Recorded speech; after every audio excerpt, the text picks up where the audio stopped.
Hello students, Vande Mataram. Welcome to all of you in this session number 1 of chapter number 21 Neural Control and Coordination, जो chapter को unit number 5 human physiology के अंदर रखा गया है।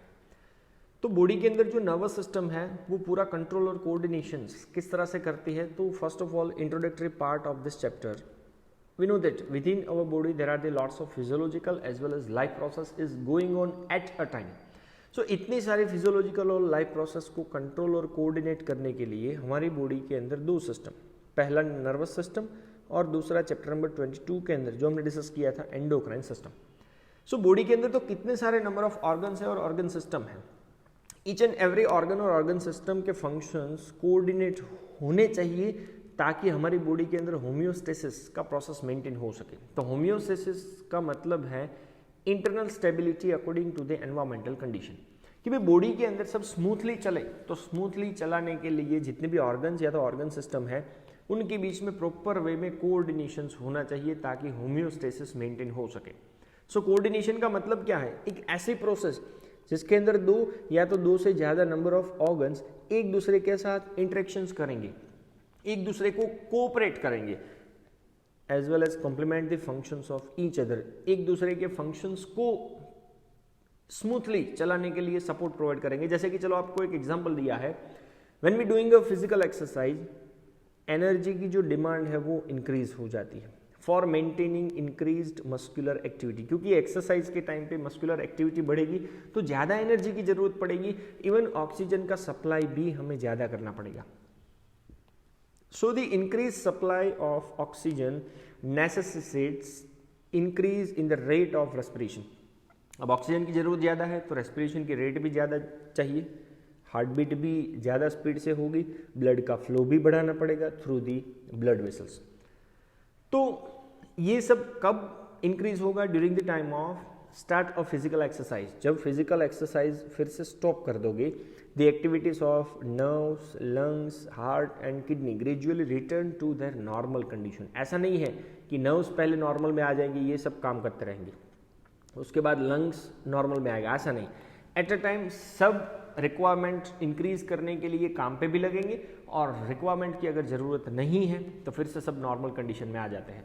So the functions of muscles, lungs, heart, blood vessels, kidney and many number of organs are coordinate to each other while performing a physical exercise. तो task एक ही है, physical exercise हो रही है, पर सब ऑर्गन एक दूसरे से कोऑर्डिनेट होते हैं तब जाकर के ये पूरी प्रोसेस हो पाती है। So in our body there are the neural system as well as endocrine system. दो सिस्टम है हमारी बॉडी के अंदर जो दोनों एक दूसरे के साथ जॉइंटली कोऑर्डिनेट करते हैं एंड इंटीग्रेट करते हैं all the activities of organ so they functions in a synchronized fashion. एक पर्टिकुलर मैनर में, एक पर्टिकुलर सीक्वेंस में सभी ऑर्गन्स को अगर काम करवाना हो, उनके बीच में कोऑर्डिनेशन करवाना हो, इंटीग्रेशन करवाना हो, तो बॉडी के अंदर दो सिस्टम का यूटिलाइजेशन होगा। First one is the neural system जो न्यूरॉन्स के थ्रू काम करेगा and second one is the endocrine system. So neural system with the number of neurons provide an organized network to point connection for a quick coordination। कि भाई neural system से मिलने वाला जो भी रिस्पॉन्स है वो एकदम क्विकली कोऑर्डिनेट होता है, पॉइंट टू पॉइंट उसके अंदर कनेक्शंस होते हैं, क्योंकि एक न्यूरॉन चालू होगा जहाँ पे दूसरा न्यूरॉन स्टार्ट होगा वहाँ पे पहला न्यूरॉन खत्म हो जाएगा। तो दो न्यूरॉन्स के बीच में पॉइंट टू पॉइंट कोऑर्डिनेशन होता रहता है, इसलिए हमें क्विक रिस्पॉन्स मिलता है नर्वस सिस्टम के थ्रू। As well as endocrine system की बात करो, provide a chemical integration through the number of hormones, और उसका डिटेल में डिस्कशन चैप्टर नंबर 22 के अंदर हमने किया। So with in this chapter you will learn about the neural system of human की नर्वस सिस्टम क्या है,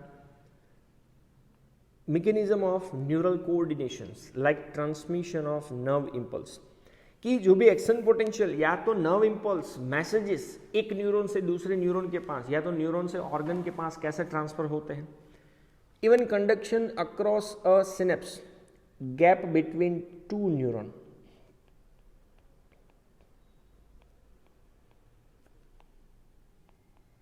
दो न्यूरॉन के बीच का गैप जो है उसको सिनेप्स बोला जाता है। तो वहां पे मैसेजेस कैसे ट्रांसपोर्ट होते हैं, इवन रिफ्लेक्स एक्शन नाम की प्रोसेस का फिजियोलॉजी क्या है, sensory organ like year and I. तो इतने पोर्शन हमें ये चैप्टर के अंदर डिटेल में डिस्कस करना है। तो first of all neural system का इंट्रोडक्टरी पार्ट अगर आप देखो तो neural system of all the animals is composed of highly specialized cell, और वो सेल का नाम है नर्व्स या तो न्यूरॉन, जिसका काम है डिटेक्शन, रिसीव एंड ट्रांसमिट, और we can say that response different kinds of stimuli. कोई भी ऐसा फैक्टर जिसकी वजह से बॉडी रिस्पॉन्स देने के लिए मजबूर हो जाती है, तो पहले उसको डिटेक्ट करना, उसको रिसीव करना एंड देन उसको प्रॉपर रिस्पॉन्स देने की रिस्पॉन्सिबिलिटी होती है न्यूरॉन्स की। सो नर्वस सिस्टम के बेसिक 3 फंक्शंस की बात करो तो फर्स्ट है receive the sensory stimuli from external और इंटरनल एनवायरमेंट। तो एक्सटर्नल या तो इंटरनल एनवायरमेंट में से सेंसरी स्टिमुली को रिसीव करेगा, किसके थ्रू, बाय नर्व्स टू ब्रेन। तो वैसे न्यूरॉन को बोला जाता है सेंसरी न्यूरॉन। एग्जाम्पल को भाई जैसे ही चलो आप कोई भी स्टिमुली को टच करते हो, गर्म हो, तो वो स्टिमुली का मैसेजेस तुरंत ही ब्रेन के पास पहुंच जाता है सेंसरी न्यूरॉन के थ्रू। सेकेंड, चलो न्यूरॉन गया तो उसका प्रोसेसिंग होगा, processing the stimuli information by brain. Processing होने के बाद उसको रिस्पॉन्स दिया जाएगा। So responsing to stimuli transmitting impulse from brain to the body parts और सेल। तो वो कौन से न्यूरॉन के थ्रू जाएगा, मोटर न्यूरॉन। तो मैसेज लेकर के जाएगा सेंसरी न्यूरॉन, मैसेज लेकर के आने की रिस्पॉन्सिबिलिटी होती है मोटर न्यूरॉन की। ओके, ये न्यूरल सिस्टम का ऑर्गेनाइजेशन अलग अलग एनिमल्स के अंदर देखोगे तो लोअर इनवर्टिब्रेट्स के अंदर एकदम सिंपल होगा, बट जैसे जैसे आप थोड़े थोड़े हायर ऑर्गेनिजम्स की ओर जाओगे तो उसके अंदर कॉम्प्लेक्सिटी थोड़ी थोड़ी बढ़ेगी। सो फॉर एग्जाम्पल जैसे कि हाइड्रा के अंदर it is composed of network of neuron. खाली न्यूरॉन का बस नेटवर्क होता है हाइड्रा के अंदर, क्योंकि हाइड्रा एकदम सिंपल ऑर्गेनिज्म। न्यूरल सिस्टम का बेटर ऑर्गेनाइजेशन होता है इंसेक्ट के अंदर, जैसे कि कॉकरोच। चैप्टर नंबर 7 के अंदर आपने कॉकरोच की नर्वस सिस्टम पूरी डिस्कस की है, where is brain is represent along with the number of ganglia and neural tissues. बहुत सारे न्यूरॉन्स का एक ग्रुप था, नेटवर्क था, वो और न्यूरल टिश्यूज सब मिलजुल के इंसेक्ट का ब्रेन फॉर्म करता था। एंड सबसे कॉम्प्लेक्स वो किसके अंदर दिखेगा, वर्टिब्रेट्स के अंदर। So vertebrates have a more developed neural system. तो ये चैप्टर में हमारा तो main discussion human neural system के ऊपर है। तो ह्यूमन नर्वस सिस्टम को वैसे मेजोरिटी 2 पार्ट में डिवाइड किया जाता है, CNS and PNS, central nervous system, peripheral nervous system. Okay, central nervous system की बात करो, 2 ऑर्गन्स आएंगे, पहला तो ब्रेन और उसमें से निकलने वाला spinal cord. Both are considered as a site of information processing and control. तो जितनी भी इंफॉर्मेशंस है उनका प्रोसेसिंग करना, कंट्रोल करना, इसलिए तो इन दोनों को बोला जाता है control and command site. Okay, दूसरा PNS, peripheral nervous system, consisting all the nerves of the body associated with the CNS। तो PNS मतलब CNS के साथ एसोसिएटेड हर एक टाइप के नर्व्स। अगर वो ब्रेन से निकलेंगे तो वो क्रेनियल नर्व्स होंगे, और स्पाइनल कॉर्ड से निकलेंगे देन उसका नाम है स्पाइनल नर्व्स। ओके, PNS को जो भी नर्व फाइबर्स हैं उनको 2 ग्रुप में डिवाइड किया जाता है, जो अभी आपको मैंने बताया। पहला है एफेरेंट फाइबर, दूसरा इफेरेंट फाइबर। एफेरेंट का नाम है सेंसरी एंड इफेरेंट का नाम होता है मोटर। तो एफेरेंट नर्व फाइबर का काम क्या है, it transmit impulse from tissue और ऑर्गन टू सीएनएस। मतलब टिश्यू ऑर्गन से मैसेज सीएनएस के पास जाता है, और efferent fiber transmit regulatory impulses from CNS to tissue और ऑर्गन। तो अल्टीमेटली दोनों की डायरेक्शन अलग अलग है, इसलिए एफेरेंट का नाम मैंने दिया है सेंसरी एंड इफेरेंट का नाम है मोटर।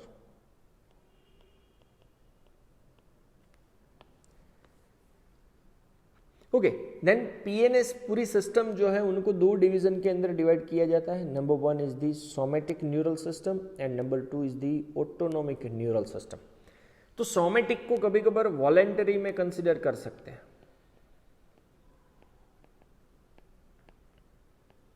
एंड ऑटोनोमिक को आप कंसिडर कर सकते हो इनवॉलेंटरी के अंदर।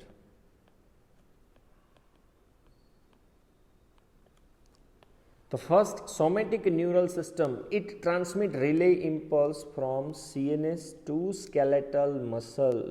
skeletal muscle आपको पता है वॉलेंटरी होते हैं, जो हमारे कंट्रोल में है उनके पास मैसेजेस अगर जा रहा है तो वो सोमेटिक न्यूरल सिस्टम है.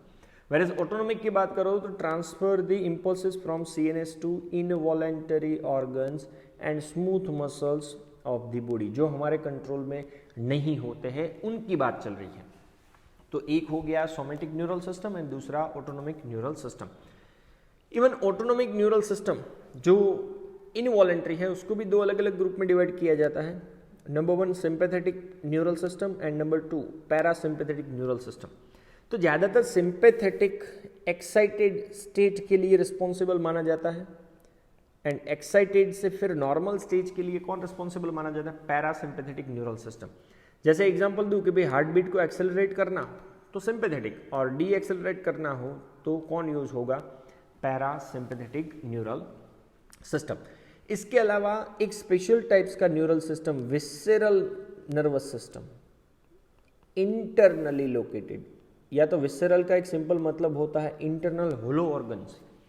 सो visceral neural system is the part of peripheral nervous system. PNS का एक टाइप है that comprises the whole complex of nerves, fibers, ganglia and plexus. तो पेरिफेरल नर्वस सिस्टम का एक पार्ट है जिसके पास क्या क्या अवेलेबल होगा? तो कभी नर्व्स होगा, फाइबर्स, गैंग्लिया, गैंग्लिया मतलब आपको पता है नर्व्स का cluster, as well as plexus मतलब फाइबर्स का पूरा नेटवर्क होगा. ये चारों के सपोर्ट से by which impulses are travel from CNS to viscera. Viscera मतलब इंटरनली लोकेटेड ऑर्गन्स की बात चल रही है, as well as vice versa मतलब विसेरा टू CNS. तो विसरल नर्वस सिस्टम PNS का एक टाइप है जिसके पास अलग अलग 4 कॉम्प्लेक्सेस है जिसके थ्रू मैसेजेस CNS से विसेरा, विसेरा टू CNS तक ट्रांसपोर्ट होता रहता है. तो ह्यूमन बॉडी के अंदर जो नर्वस सिस्टम है उसका स्ट्रक्चरल और functional unit neuron as a structural and functional unit of neural system. So neuron is considered as a structural as well as functional unit of nervous system. तो कोई भी neuron का microscopic structure आप देखो तो already आपको पता है 3 पार्ट्स आपको दिखेंगे. Number 1 is the cell body, number 2 is the dendrites and number 3 is the axon. Cell body को कभी कभार साइटोन या तो सोमा के नाम से भी जाना जाता है, जो अलग अलग शेप में हो सकता है, ओवल, राउंड या तो स्टार शेप में हो सकता है. तो ये आपको न्यूरॉन का डायग्राम दिख रहा है. ये पर्टिकुलर पार्ट है cell body, this one is the dendrites and ये है एक्सॉन. ओके, तीनों को 1 बाय 1 हम लोग डिस्कस करेंगे. तो सबसे पहले ले लेते हैं सेल बॉडी. तो सेल बॉडी के पास क्या क्या होगा? तो एक तो साइटोप्लाज्म होगा जिसको आप बोल सकते हो neuroplasm with typical cell organelles. तो कौन कौन से ऑर्गेनल्स होंगे? माइटोकॉन्ड्रिया, गोल्गी बॉडीज हो सकती है, एंड सर्टेन बेजोफिलिक ग्रेन्युलर बॉडीज जिसका नाम है नेसल्स ग्रेन्यूल्स. ओके, ये नेसल्स ग्रेन्यूल्स का वैसे बेसिकली रोल क्या है? तो कि भाई वो एक टाइप का RER है, rough endoplasmic reticulum, means they are the site utilized for the protein synthesis. As well as cell body के पास होगा लार्ज और स्फेरिकल शेप का न्यूक्लियस. अब आप डायग्राम में देखोगे तो आपको दिख रहा है एक तो ये रहा नेसल्स ग्रेन्यूल्स और मिडल में आपको दिख रहा है एक न्यूक्लियस. ओके, सेल बॉडी का जो पेरिफेरल पार्ट है वहां से आपको फाइबर्स निकलते हुए दिखेंगे, शॉर्ट फाइबर्स और long fibres. So neurofibrils are arise from the neuroplasm. तो न्यूरोप्लाज्म मतलब आप दिखा सकते हो, ये चलो पोर्शन है न्यूरोप्लाज्म.